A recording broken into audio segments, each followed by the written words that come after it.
Hola, me llamo Chuck Babiloni y hoy te quiero hablar de un pintor que ha conseguido insertar el concepto de trance tanto en la confección de sus obras como en su ulterior contemplación. Como pinta Alex Grey.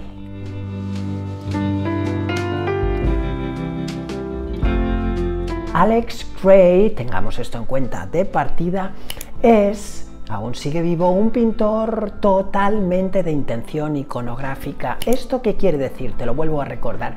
Quiere decir que su búsqueda no está enfocada en transmitirnos una idea corpórea, una idea visionable del proceso de creación de sus obras, sino que su principal atención se detiene en confeccionar estructuras visuales, o sea, ideas pictóricas, lo que llamamos exactamente imágenes, iconos, que nos hagan razonar un poquito más allá de la pintura. Bien, ¿quiere esto decir que los pintores procesales no consiguen esto? No.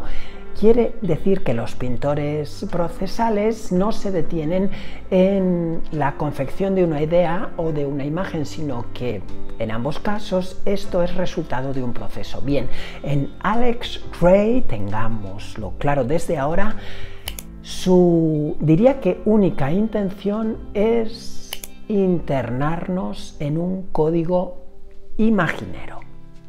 Y ahora necesito un ultimísimo microexordio técnico en relación con la obra de Grey, antes de zambullirnos en ella, y es el siguiente. Su obra pictórica es sencillísima de pintar, si bien parece complejísima en estos ámbitos. ¿Qué quiere esto decir? Quiero decir que sus recursos pictóricos son ínfimos, luego te hablaré de ellos, pero esto no es lo importante en la obra de Grey. Lo importante es que son funcionantes, es que consiguen el resultado perseguido. Me zambullo en la obra de Alex Grey. En lo primero en lo que quiero que te fijes cuando accedas a su iconografía psíquica, o sea, todas esas imágenes que crea con intención de que trasciendan el concepto mismo de pintura, que se conviertan en metapintura, es en un rasgo fundamental conocido como geometrías invisibles anatómicas. ¿Esto qué es? Bueno, las escuelas y sobre todo las prácticas orientales y más en concreto de Extremo Oriente desde hace milenios contienen dentro de su lógica de actuación un concepto que es el de redes psíquicas, redes electromagnéticas que son invisibles, o sea que no se pueden cotejar en el mundo sensible, pero que sí son perceptibles. ¿Esto qué quiere decir? Quiere decir que nuestro cuerpo, como una sustancia electromagnética, funciona a través de impulsos eléctricos. Esto ya está explicado incluso en neurociencia desde hace más de un siglo, pero la neurociencia no acaba de validar prácticas, como te digo, no así religiones, sino prácticas, tradiciones espirituales que acceden a instancias a las que no accede la neurociencia alopática, o sea, la que tiene que ver con la medicina que trata a las dolencias con métodos totalmente distintos a aquello que las provoca. De modo que este es un pilar fundamental. Digamos que la obra pictórica de Alex Grey tiende a metapictorizar. Si llevamos hasta las últimas consecuencias, estarás pensando ahora mismo esto en relación con un individuo y lo asociamos al concepto de colectividad. Es bien cierto que podríamos colegir que si cada uno de nosotros es una red psíquica de electricidades invisibles, también nuestra relación con los demás, la relación interpersonal, produce redes asimismo invisibles, pero que tienden al infinito. Si cada relación que establecemos uno a uno con un ser humano está creada, está activada, está fomentada por electromagnetismo, toda la humanidad está unida electromagnéticamente y ya no solo con los seres superiores, sino incluso con los inferiores, con el último ser que sea capaz de transmitir electromagnetismo, también existe un nexo, de modo que, como bien estás pensando, la pintura de Gray también incluye este concepto, si quieres, inasible. All's connected, todo está conectado. Ya no coligiéndolo, sino deduciéndolo, si todo está conectado, cada actuación del ser humano en el mundo contribuye a un desequilibrio de este propio mundo, pero también lo podemos leer de forma no negativa, de forma positiva. Cada actuación del ser humano en el mundo contribuye a crear un estado de conciencia superior. Pues bien, esto te lo explico a renglón seguido. Y es que aquí llegamos al estuario fundamental de la intención pictórica de Alex Gray, cuál es la de no solo trabajar, sino proponer la idea de constante trance. ¿Qué es un trance? Un trance es cualquier movición humana que busca un estado alterado de conciencia, un estado que nos interna en sensaciones no mundanas, sensaciones que nos están vetadas en la vida cotidiana. ¿Por qué? Porque nuestro cerebro cumple con básicamente dos funciones. La primera es la de mantenernos con vida, pero esto ya lo hace él solito sin siquiera voluntariedad. Bien, hay movimientos que el cerebro hace de forma natural y sin participación voluntaria de sí mismo, digamos, si esto puede entenderse. Vale. La segunda característica del cerebro es que tiende a pensarse como ser superior, tiende a inscribir a ciertos seres, no solo animales humanos, algunos no humanos también, como seres que trascienden su condición de sintientes para sentirse trascendentes. Bien, esto evidentemente se puede atribuir a cualquier ser humano, pero también a otros animales, como te digo, no humanos, sobre todo los que llamamos superiores, no humanos superiores. Bien, básicamente, como bien estás pensando, los mamíferos. Vale. ¿Qué intenta Alex Gray? Intenta la consideración de este trance no solamente para nosotros que visionamos su arte, sino para el que lo crea. Esto te lo explico ahora mismo. Te analizo ahora de manera más exhaustiva el procedimiento pictórico de Alex Gray. Alex Gray básicamente utiliza dos recursos pictóricos. El primero de ellos es el degradado lineal. ¿Qué es un degradado lineal?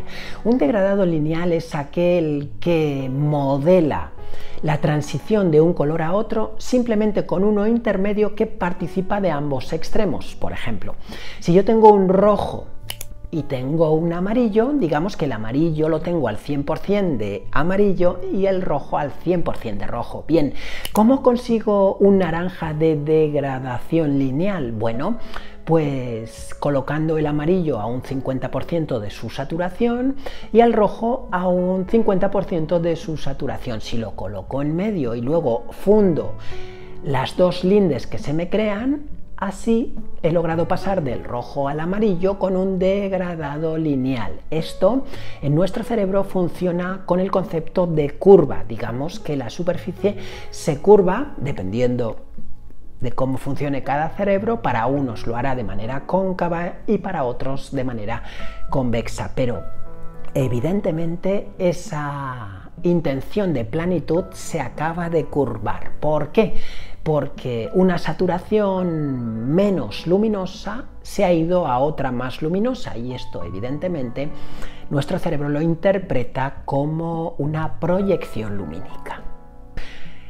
Hay otra característica fundamental en la obra de Gray y es que sus obras pictóricas podrían crearse fácilmente con programas informáticos de ilustración y diseño gráfico, tales como Illustrator o Freehand. ¿Por qué Alex Gray decide no utilizar estos programas y se embarca en la creación de sus imágenes pincel en mano y durante semanas, meses, incluso años en alguna de sus obras. Bueno, precisamente por remitirse de manera marcial al concepto de trance, que te recuerdo también, te lo dije en un vídeo previo en esta serie, Cómo pintaba, aludiendo a un artista al que ahora mismo no recuerdo. Te decía, digo, que el trance cumple una característica fundamental, y es que debe ser una actividad humana fácilmente realizable. O sea, que no se necesite una técnica depuradísima para llevar a cabo este proceso bien. Y además, esta actividad ha de alargarse durante muchísimo tiempo de vida humana. Estas dos características han de cumplirse para insertarse en el trance. Un trabajo sencillo, repetitivo y prolongadísimo en el tiempo. Bien, Alex Grey, digamos que en este sentido está trabajando en la línea que debe trabajar para llegar al lugar al que quiere llegar. Y así poquito a poco me voy internando, haciendo rappel en circunstancias no tan a la vista en la obra de Alex Grey. Por ejemplo, el concepto de fractal. No soy matemático, no soy físico y por supuesto no soy astrofísico. No me voy a introducir en berenjenales que tienen que ver con la matemática cuántica, que ni siquiera está clara para los propios matemáticos cuánticos.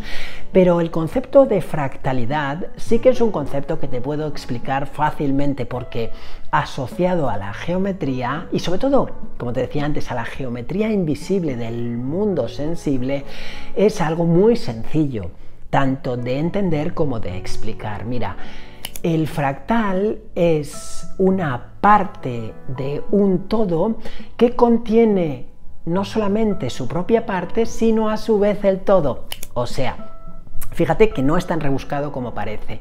Un fractal es una estructura que tiene incluida dentro de sí misma toda la estructura, la macroestructura de la estructura superior que acoge a esa minúscula parte. En este sentido siempre me gusta hablar del brécol o de cualquier col que veamos en un huerto. Si te fijas en un brécol, en un brócoli, dicen otros, te darás cuenta de que si cortas uno de los arbolitos de un brécol, ese arbolito es exactamente idéntico, aunque en otra escala de tamaño menor, al brécol del que has seccionado ese arbolito. ¿Ves? En ese sentido, ese trocito de brécol es atribuible al concepto de fractalidad de todo el brécol completo. Hay otro recurso iconográfico, compositivamente hablando, que nos puede llevar más rápidamente al trance que busca Alex Grey, y evidentemente él lo utiliza, y es el concepto de especularidad compositiva. Cuando tú creas una composición, le colocas en uno de los extremos un eje de ordenadas y creas una imagen espejo del motivo exacto que acabas de crear, esa duplicación especular de la misma imagen hace que el cerebro intente cotejar cuáles son las diferencias que podrían existir en esa imagen. Cuando detecta que no hay ninguna, nada más que la imagen, digamos que está invertida por ese eje de ordenadas, ha entendido que su visualización es sencilla, ¿ves? Está más cerca del trance y entonces se deja llevar por ese río de visionado sencillo. Si esta especularidad no se produce con un solo eje de ordenadas, sino que, como ves, se produce con un montón, ¿qué está ocurriendo? Pues que se entra en lo que en iconografía se llama psicodelia. La psicodelia o psiquedelia, que de ambas formas puede decirse en español, fue un movimiento totalmente en boga en los años 60-70 del siglo XX, y por estas cuestiones relacionadas con la hiperestimulación psíquica. La psicodelia busca exactamente ese estado alterado de conciencia, pero por hiperestimulación, o sea, por estos tiempos prolongadísimos de exposición tanto a corrientes sonoras como a corrientes visuales, y también a una exposición, en el caso de las artes visuales, a un contraste de cantidad. Te recuerdo que en cromatismo el contraste de cantidad es aquel que se produce cuando utilizamos los colores en su más alto grado de saturación. Para entendernos, cómo nos los venden las empresas de pinturas, cuando no mezclamos los colores, sino que los aplicamos directamente en su hipersaturación, evidentemente, ya estarás deduciendo, nuestro cerebro va a estar constantemente hiperexcitado. ¿Por qué? Porque existen grandes saltos de contraste de cantidad. Si unimos a esto la fractalidad, si unimos a esto la especularidad compositiva, bien, todas las obras de Alex Grey, como ves, caminan dentro de este gran tubo que constantemente está trabajando la hiperestimulación visionable. Hay una forma para mí sencillísima de explicar el trabajo de los pintores psicodélicos, los que buscan la hiperestimulación visual. Esta definición que yo he acuñado es la siguiente: cualquier pintura se crea de manera estática, pero los pintores psicodélicos buscan un visionado extático. ¿Ves? Estático con S da lugar a extático con X. Se busca el éxtasis, se busca el trance, se busca casi el misticismo espiritual en la contemplación. Y ahora te estarás preguntando con muy buen tino: Jack, ¿esto quiere decir que observando una obra de Modigliani, observando una obra de Chagall, observando una obra de Frida Kahlo, no podemos acceder a este éxtasis, a este visionado extático? No, no quiere decir esto. Quiere decir que ese trance extático con X es más sencillo de alcanzar a través de la contemplación de contrastes de cantidad, de especularidad, de fractalidad y de hipersaturación cromática. Y es aquí cuando aterrizo en algo que a buen seguro tienes en la parte de atrás de tu cerebro desde que abriste este vídeo. ¿Cuándo vas a hablar, Jack? Estarás preguntándote de la dietilamida de ácido lisérgico, o del ácido, o de la lisergia, o, si lo prefieres, del LSD, el LSD. Bien, hablo ahora. Si a la hiperestimulación del cerebro por contraste de cantidad le unimos la fractalidad, le unimos la especularidad compositiva y le unimos unas minúsculas gotitas de LSD, ¿qué ocurre? Ocurre que nuestro cerebro ya no se inscribe en este trance con un solo hiper, sino con dos. Se inscribe con una hiperestimulación. Bien, esto evidentemente crea adicción, no directamente física, sino adicción espiritual, adicción emocional. Y hace que se inscriban todos estos artistas que utilizan esta sustancia en terrenos que tienen que ver con el crecimiento espiritual. Bien, esto explica que los consumidores de LSD sigan consumiéndolo durante muchos años porque lo consideran una sustancia de apertura espiritual, de apertura emocional y de apertura psíquica, de hiperestimulación.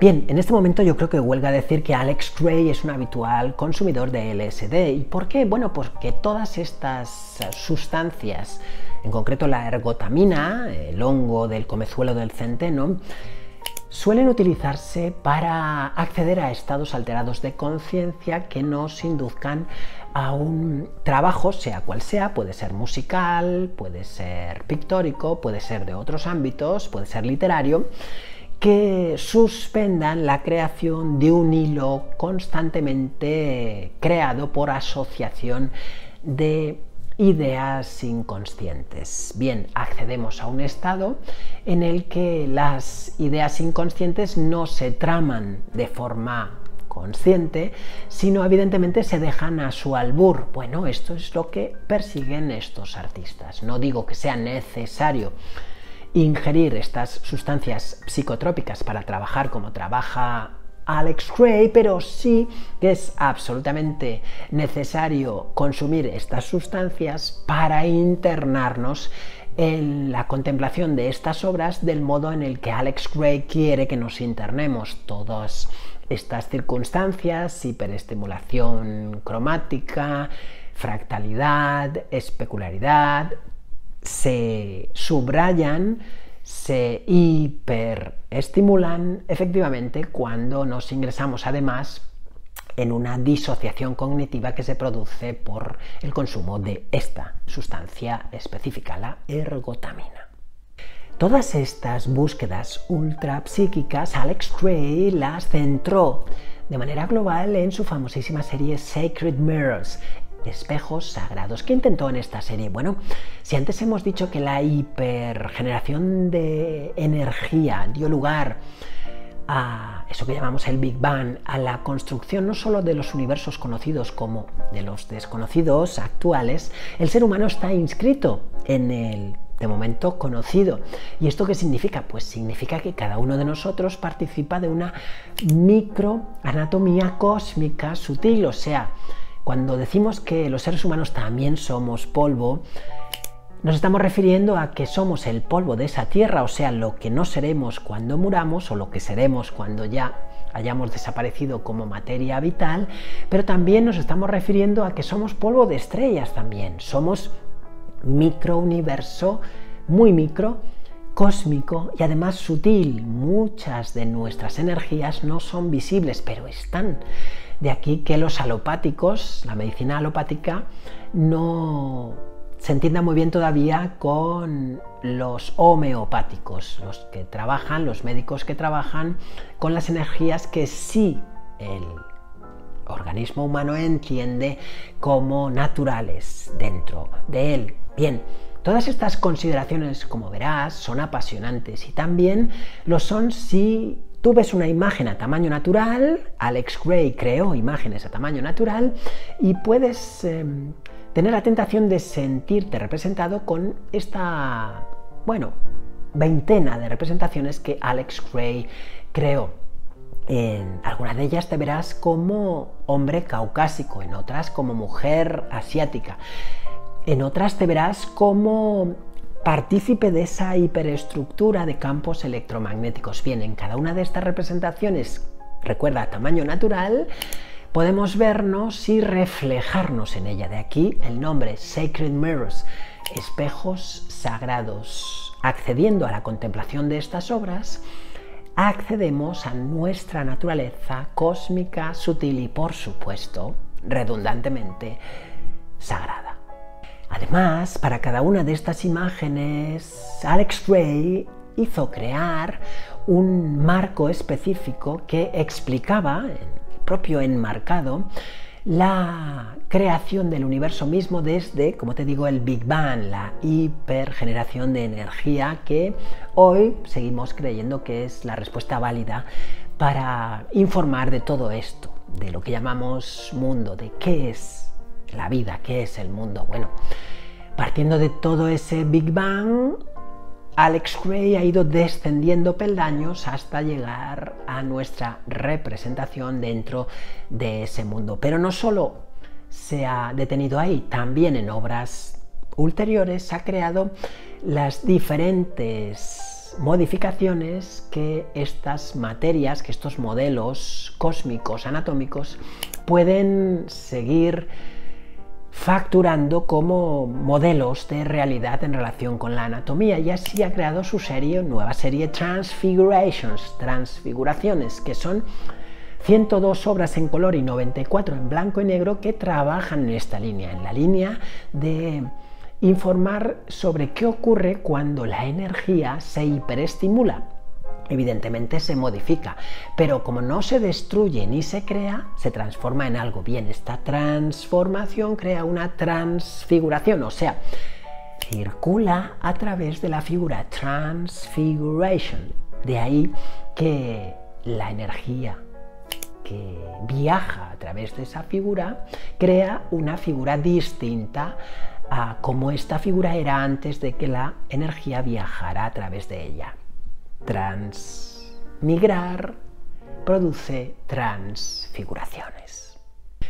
No contento con esta búsqueda, Alex Gray y otros artistas también psicodélicos han intentado trabajar un método que a mí me parece muy interesante, como mínimo, y es el siguiente.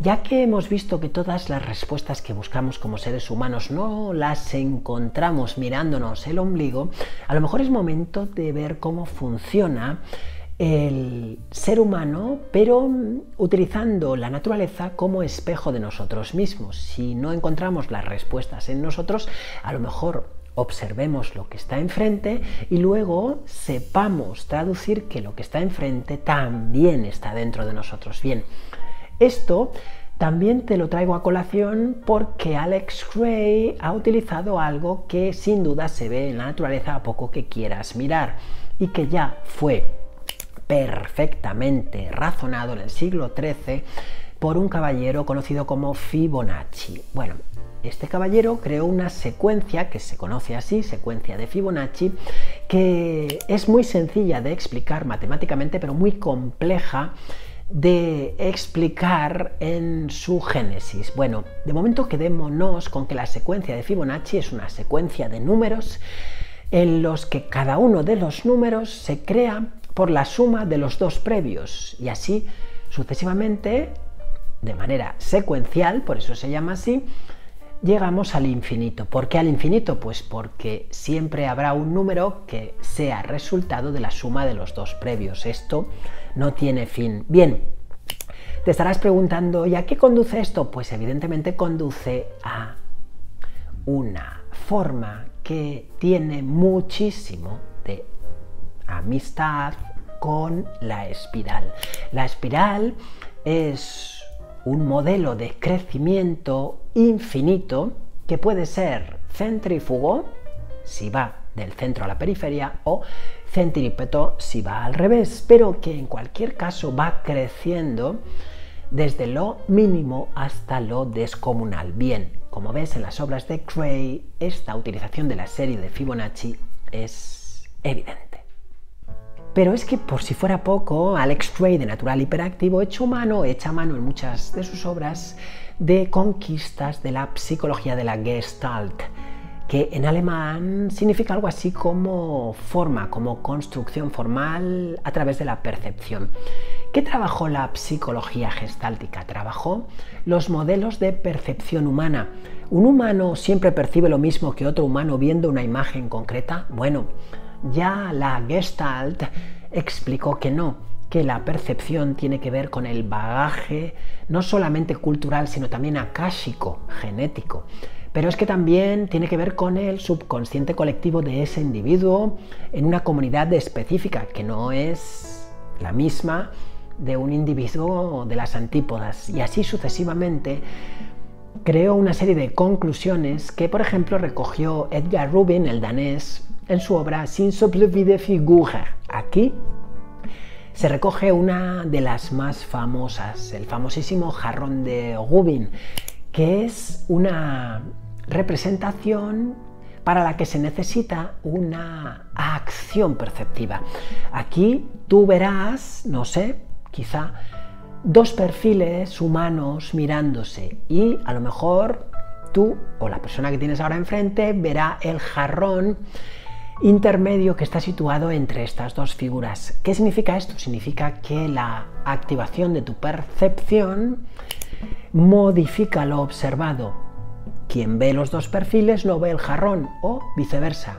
Quien ve el jarrón es incapaz de ver los dos perfiles. Bien, a esto se conoce como el jarrón de Rubin y forma parte de las numerosísimas conquistas estudiosas de la Gestalt. Y por último te hablo de la desembocadura de todo esto. ¿Cuál es? La de discernir entre dos circunstancias visuales que no solamente ocurren en la obra de Alex Gray y en su visionado, sino que, si me permites, te invito a que utilices a partir de ahora en la contemplación de cualquier obra. Y es tener siempre en cuenta que en tu cabeza habrá dos conceptos que se anteponen, que se intentan enfrentar y que, por supuesto, a veces incluso son antónimos, cuando no siempre. Uno de ellos es lo que se conoce como univocación y el otro es lo que se conoce como ambigüedad. ¿Cómo deshacemos una ambigüedad? Pues mirando en un único ámbito. Cuando algo es unívoco, quiere decir que su traducción es innecesaria, está a la vista, salta a la vista. Sin embargo, cuando algo es ambiguo, quiere decir que necesita nuestra activación perceptiva para disociar eso que se nos quiere estar formulando. De modo que por eso hablamos de disociación cognitiva cuando hay seres que voluntariamente no hacen esto con las imágenes que miran, o cuando tienen algún problema cerebral que les impide hacer esto. Bien, en ambos casos, en ese cerebro se está produciendo una univocación, voluntaria o no, que hace que no sepamos descifrar cierto tipo de imágenes, y esto me lleva, por ejemplo, a las pareidolias, que son imágenes que nuestro cerebro intenta desambiguar, crear una desambiguación, cuando en realidad no es necesario que se provoque esta univocación. Seguro que te ha sucedido que mirando nubes, por ejemplo, pasar acostado en la playa o acostado en un campo, has intentado encontrar que cualquiera de esos cúmulos algodonosos tiene alguna identificación con algo que conoces. Verás en alguna nube un conejo, verás un elefante, o querrás verlo, o una escalera, en fin, lo que tú quieras ver. ¿Esto qué significa? Que el cerebro está constantemente intentando entrar en univocación cuando entiende que hay imágenes que trabajan la ambigüedad. Evidentemente, Alex Grey ha trabajado, como no, con músicos a lo largo de toda su carrera, durante décadas. ¿Por qué? Pues evidentemente porque los músicos constantemente quieren hiperestimular a sus audiencias, y algunos de ellos con trucos, con recursos, si lo quieres, si quieres una palabra más dulcificadora, que hacen más rápida esta hiperestimulación. De aquí los famosos trabajos de Alex Grey con el grupo Tool, o con David Byrne, o con incluso el grunge de los 90, en el caso del In Utero de Nirvana. ¿Por qué? Es evidente que estos artistas visuales trabajan con estos artistas que a su vez trabajan con el trance. Bueno, pues porque la suma de trances crea lo que ellos conocen como el hipertrance, que se beneficia de los minúsculos trances procesales. Hoy te he querido hablar del interesantísimo trabajo visual de Alex Grey, que además se sirve, y aquí te planteo un extra, de una apropiación constante de elementos iconográficos e incluso iconológicos, previos incluso a la iconografía, que parten de tradiciones espirituales de Oriente, no solo de Extremo Oriente, pero sí de Oriente, en concreto de ámbitos relacionados con el hinduismo, con el sintoísmo y con el budismo. De aquí, por ejemplo, su utilización de los mudras, de esas posturas humanas en relación con la movilización de sus manos, que transmiten un concepto espiritual y que además nos hacen sanar. Bueno, toda esta iconografía creada por Alex Grey, como ves, participa de una iconografía multicapa que evidentemente hace que su obra sea tan apasionante de disfrutar. Me llamo Chuck Babiloni y llevo 45 de mis 53 años dedicado al estudio y la práctica de las artes plásticas, la literatura y la música. ¿Te ha servido este vídeo? Por favor, dale al like, suscríbete a mi canal, hazte miembro, babilónico de platino, de oro, de plata o de bronce, como prefieras, y nos vemos en el siguiente. Arigato gozaimashita.